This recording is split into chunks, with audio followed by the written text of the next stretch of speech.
This line is blinking, and it's Gerart in Connecticut.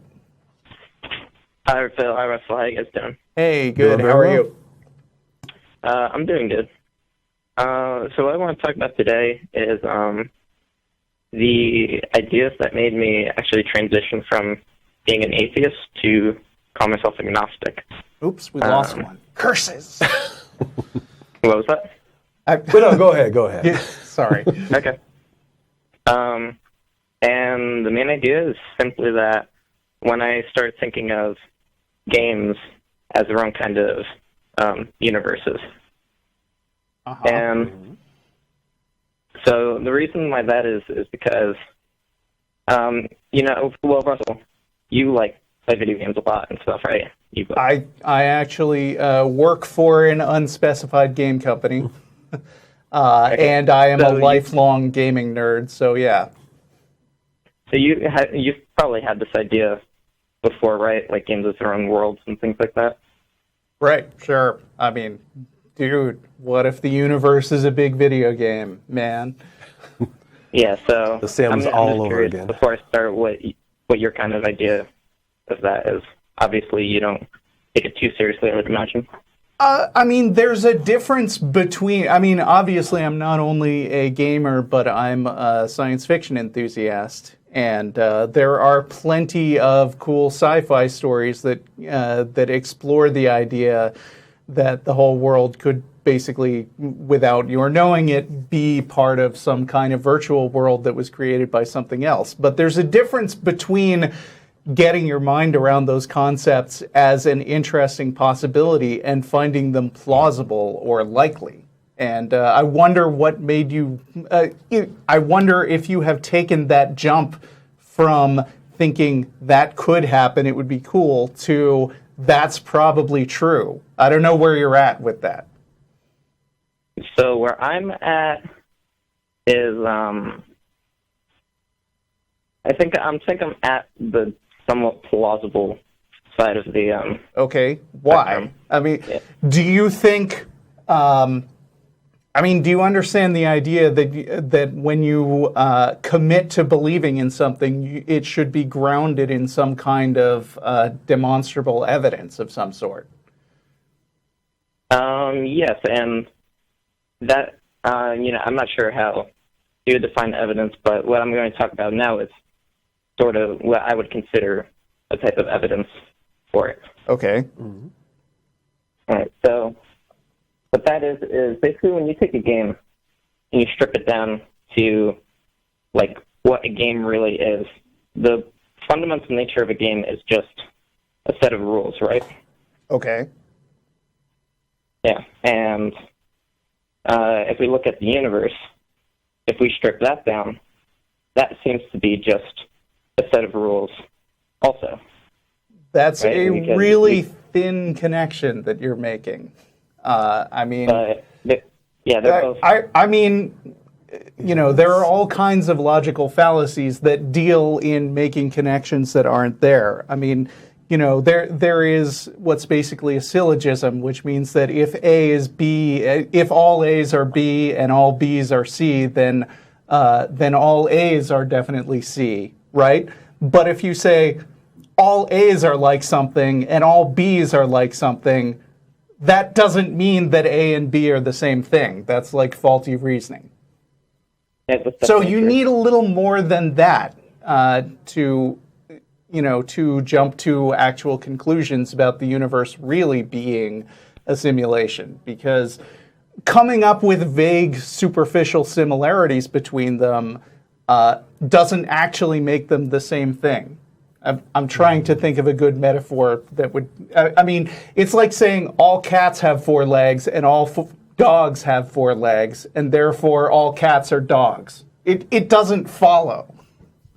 Yeah. So, what was it about?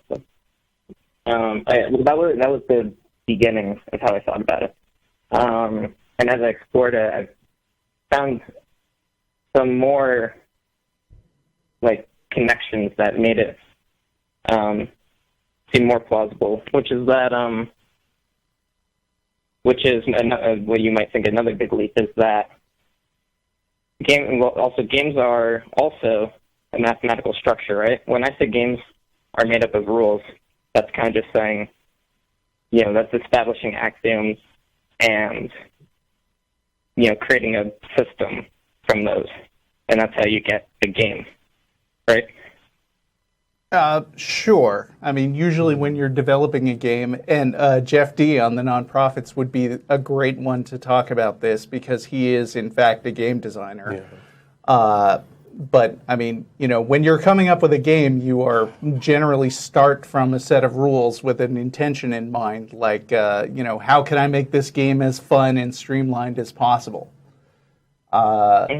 I don't necessarily see that as the case with the entire universe. If anything, I would say that mathematics is a set of tools that we came up to describe the stuff that we already saw in the universe, and the representation that we have of the universe is at best sort of an imperfect,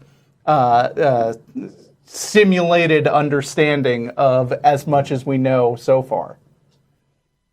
Yes. So, I mean, I think it would be wrong to reduce the entire universe down to some oversimplified set of rules that are based on things that we've figured out.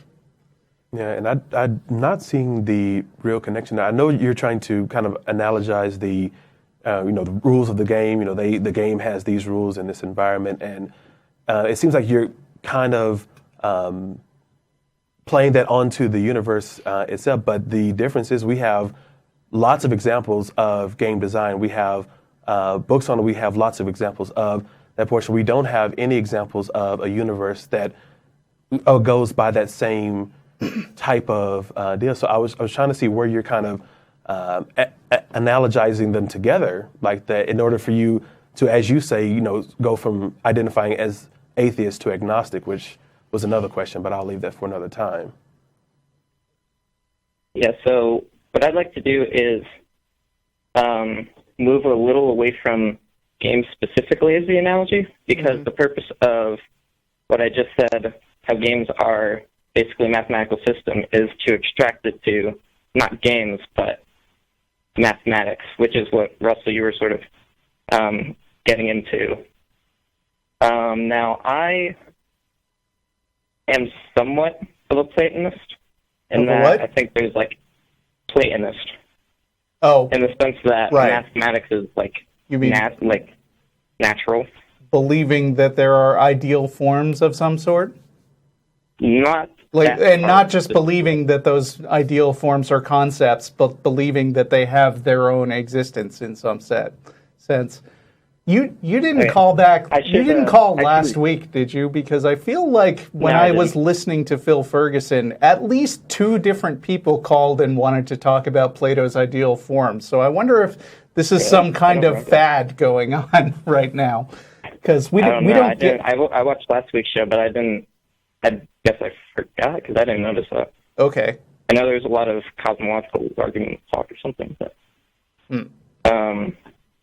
But yeah, no. I feel like it's actually more accurate to say that I'm not Platonist, but I have the heart of a Platonist, because I don't believe in those ideal forms that Platonists think, but I view math as the most fundamental and natural, thing, sort of.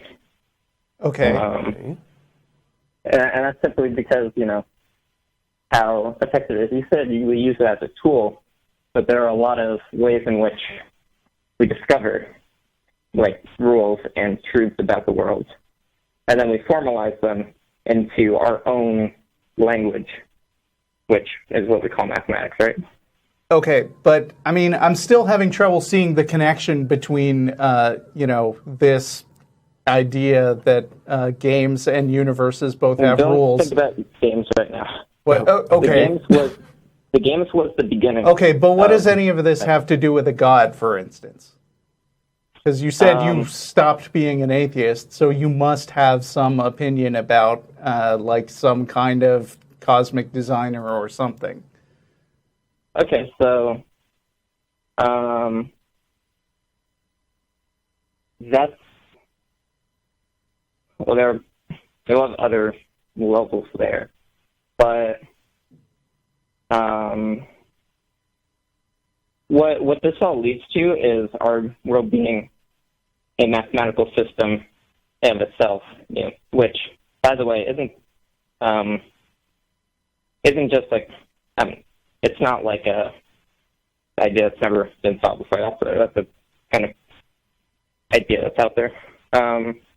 And the same way we see mathematical systems created in our worlds, like game, for example, it seems possible, first of all, that our universe is just some mathematical system within some higher reality, the way games and that. So you're saying there's a dude in another universe who's a game designer, and you think this is probably true because math, basically. When it comes to God, and there being an intelligent designer, that I'm not very sure about. Okay. That's why I go. So presumably there's a higher order. I mean, let's say that you're right. Presumably there's then a higher order universe which is also, outside this and completely contains this universe. Is that universe also a game in yet another universe? Is it turtles all the way down, as the saying goes, or what's your end point? Do you think that there's an actual universe that's not a simulation? I don't think it has to be. So you think we are in an infinitely nested universe of games and games and games? No, that doesn't have to be the case. Okay, good, because that doesn't make a lot of sense to me. I'm just trying to follow where your reasoning goes, because you're not, when I asked what's your evidence, you're not pointing to any specific feature of our universe. You're just saying, in general, because of math, the universe has to be in another universe. So I'm just trying to figure out if that applies to that universe up there also. Or do you think that universe doesn't have consistency and rules and is just complete anarchy with unicorns and dinosaurs and Winston Churchill? Have you heard of Max Tegmark? Do you know Max Tegmark?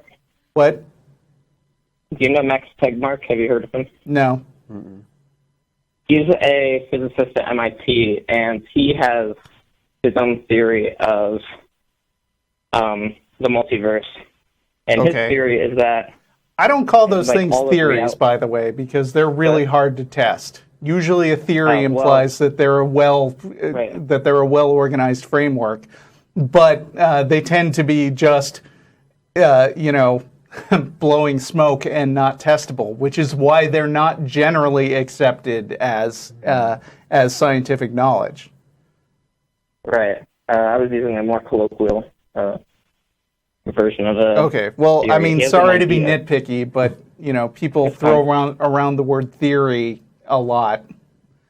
Yeah. But Gerart, I also want to ask another question. When you originally got on the call, you said that you stopped identifying as atheist and started identifying as agnostic. What, in your mind, what exactly was the difference of those two? How do you perceive those two words and their difference enough for you to identify as one and not the other?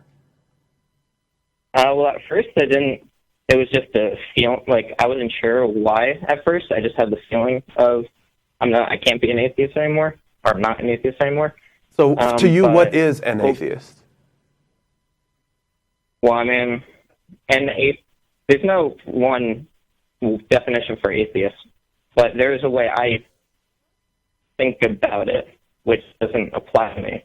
And one of the ways I think about it. Is it something besides a lack of theism? Is it something outside of that, like your own definition? Or I'm sorry? So what made me an atheist, I'll say it this way. What made me an atheist, which I learned later, was that I believed that no God existed. That's what made me an atheist. Right, but that's not an exclusive definition of atheist. An atheist is just someone who doesn't believe in God. I'm not claiming it to be the definition, but I'm saying that's what made me. That's how I thought of myself and knew myself as an atheist. And when I came to this, to coming up with these ideas, I came to a point where I didn't believe that no God existed. Okay, but do you believe that a God does exist? Right. No. Then you're still an atheist. Yeah. I mean, you are just a more, what's referred to in some cases as a weak atheist. Yeah. Although, I mean, I don't know if I like that term, but yeah. Or just agnostic atheist. Sure. Like you don't make a claim to knowledge, but you currently lack a belief in a deity or deity, so... Right, because I mean, you want to be careful of drawing a distinction between leaving open possibilities for something to exist and actually believing that that thing exists, because that's all that atheist necessarily means. Did you hear what I repeated 3 times? Go ahead and repeat it a fourth, but Sure. we're gonna move on from this call pretty soon. Just giving you a heads up. So sure, I'll finish with this. So all that's to be said by your definition, because Matt says this a lot. Words have different usages. Yeah. And he like this is one problem I have with how. I'm not getting into that, but yeah. So there are different usages of atheist. So by most usages of atheist, I would be an atheist because I lack belief in God. Okay. I don't follow that usage. It doesn't. Well, okay, but you don't get to dictate what other people use. What? I mean, okay, but you don't get to dictate what other people use. I mean, we're now arguing over what the word means, and I don't know that that's useful. Yeah. I'm not saying you can't call me an atheist, but I'm just saying by your definition. That's okay. Your definition. But, a different one. But I think it would be helpful in the future to, if you're using a non-standard definition, to better identify what exactly you mean by that, so that agnostic isn't really non-standard. There are a lot of people that call themselves agnostic. Sure. But you, like, as far as your definition of what atheist, I mean, that's what I was trying to get together, because I didn't quite understand how you were drawing that distinction on there. But I'm just saying, for future reference, it may be helpful to better explain your frame of reference when you're going for those two identities, at least for someone else that may have a different idea of what those words mean. That may lead to some muddling of that conversation a bit. So yeah, sure.